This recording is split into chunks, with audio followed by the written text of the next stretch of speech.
I got a story. I want to just get it out of the way right away. Joel has been down here with me for a meaningful period of time. I know you listen to the show, and I don't have Joel. I don't have Joel anymore, and I don't have really a great story. I think maybe he'll need to be a guest someday and share his side of it. But essentially what had happened, Joel and I were headed to practice one day, and this was, I think, Wednesday, Thursday, maybe Friday, but it was last week, and we're going to practice, and Joel was driving, and he was very upset. We're having a conversation. He was very upset. On a scale of 1 to 10, he was definitely at a 10. It would not be possible for him to be more angry. Hard to believe. Yeah, so when he's in the process of screaming at me, very, very unpleasantries. I mean, he was really telling me off. When he was in the process of doing that to show his anger towards the situation, I was pretty calm, and I even said to him, "Hey, I can keep talking." I was pretty sore. I'd already had one practice that day, and I'm headed to the second practice. I'm sore and I'm tired, and I even said to him a few times. I just said, "Hey, we could keep talking about this, but I don't have the energy to fight with you. So we could talk about it, but I just can't fight back right now. I'm too tired." Which probably makes him more mad, right? Well, it didn't calm things down, I'll tell you that. No, he was hot. I mean, literally on a 1 to 10, he was at a 10, and to show his frustration, he began speeding. And Joel is a notoriously slow driver. He'll be in the fast lane. I don't know if other states have like we have in Oregon. You can only be in the far left lane if you are passing somebody. It is actually against the law to be over there and get passed by somebody else. So he'll drive in the passing lane at 50, which is about 15 miles under the speed limit. He's just a notoriously slow driver. So he was so mad.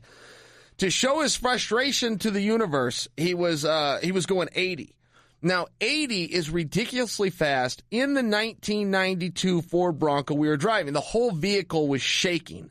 So while 80 miles an hour probably isn't going to sound like a scary speed to most people, in this vehicle, and being armed with the fact that you're dealing with somebody who usually goes 60% slower, it was quite a scenario. So we finally take the exit. Now we're in downtown Portland at a busy intersection. And once again, and he hasn't stopped yelling. Now, this represents about a half hour. And, he runs hot and cold. He's a human being. He's got the right to get a little pissed off and come back down.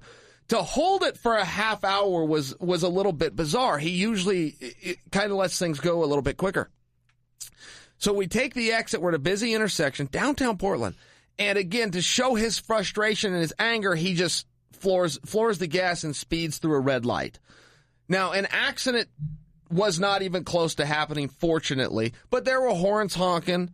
It was a scene. It's against the law. It just wasn't good. Downtown, a lot of people. Yeah, so we finally pull into practice, and practice is packed. Parking lot's totally full, and he pulls in, and not into a space. He just pulls into the asphalt parking lot, and he puts it in park, and I very calmly said, "Hey, you can't park here."